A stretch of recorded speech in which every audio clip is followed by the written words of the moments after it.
parents asked the city to partner with them in support of the league. Fast forward 40 years to 2010, and ASA, a city nonprofit affiliate, was supporting 1,250 kids in its recreational and 250 kids on teams that compete outside the city on competitive teams. In 2011, the club was serving primarily residents from the east side of the city, struggling to meet the capacity challenges. The board decided to professionalize the organization and move away from a purely volunteer model. I was coaching at DC United, grew up in PG County, went to PG County Public Schools, was teaching at DeMatha High School, coaching the soccer team there, and studying sports industry management. Here at DC United Connection, the board brought me on as the first full-time staff member in 2011. I was new to the city of Alexandria, didn't know where to start. So in my first few months, I quickly realized how diverse the community is, and reminded every day when I went out to the fields that only specific parts of the city's youth were represented. A family friend, Jen Keneally, who actually runs the Alexandria Bookshelf, introduced me to Jane Collins.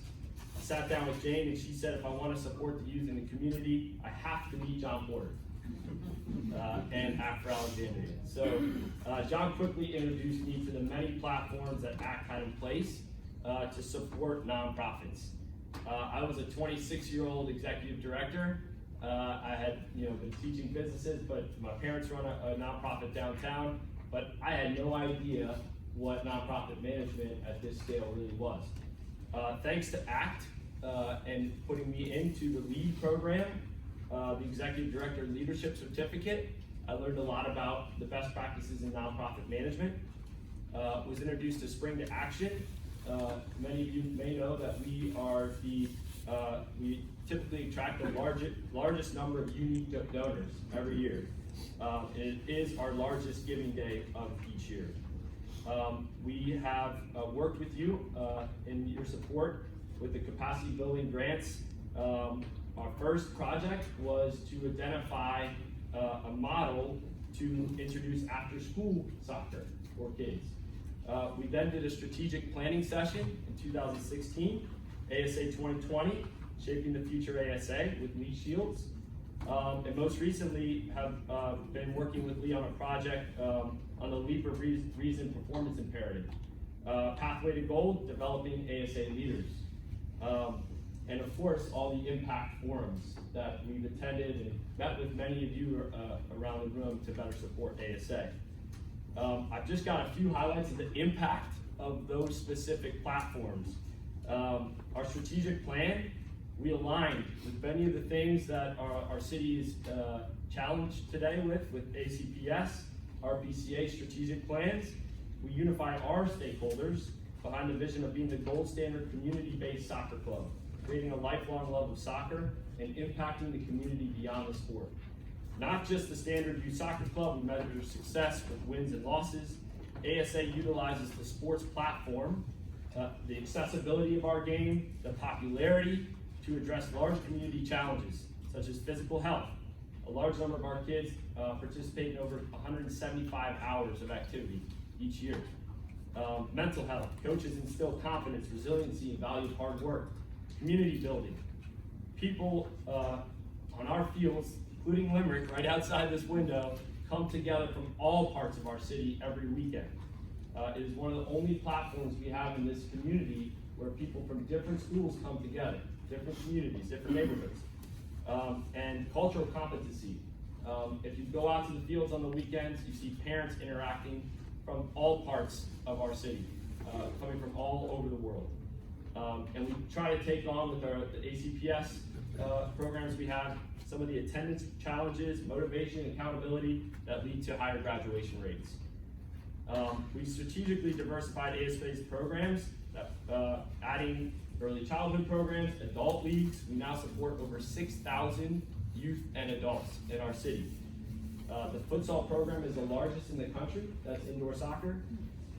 2 groups of Alexandria teams actually won national championships last year. To support the long-term viability of ASA, we introduced a sustainability fund in 2017. To support those 6,000 players, ASA has grown from $180,000 to support that group to over $4 million in the 8 years. We use that to support youth, adult leagues, camps, clinics, after-school programs, international trips, and tournaments. The economic impact to the city of Alexandria over the 7 weekends that we host tournaments is estimated in the 25,000 people that come into town, over $3 million each year.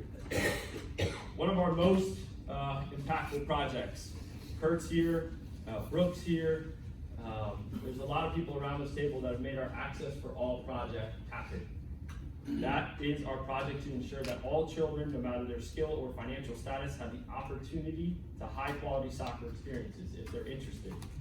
To address the equity challenge, we've identified barriers to participation, location, language, cost, program structure, and timing.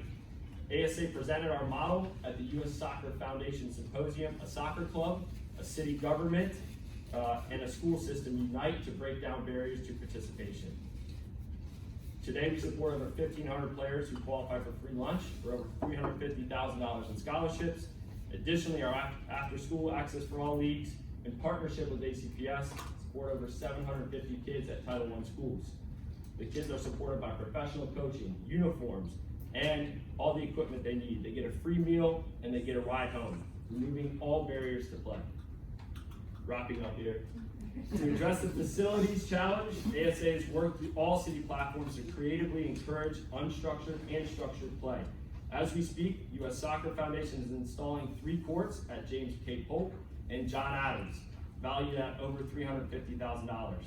These add to 5 courts we partnered with the RPCA, which is Parks and Rec, ACPS, and Running Brook to install at 4 Mile, Powhatan, and William Ramsey. ASA is very, very grateful for ACT's partnership in developing a program that is essential to our city's health and community connection. We hope to partner with you in our next 50 years as we celebrate 50 years this year or next year, and thank you for all of your contributions to making the city a better place. So thank you both for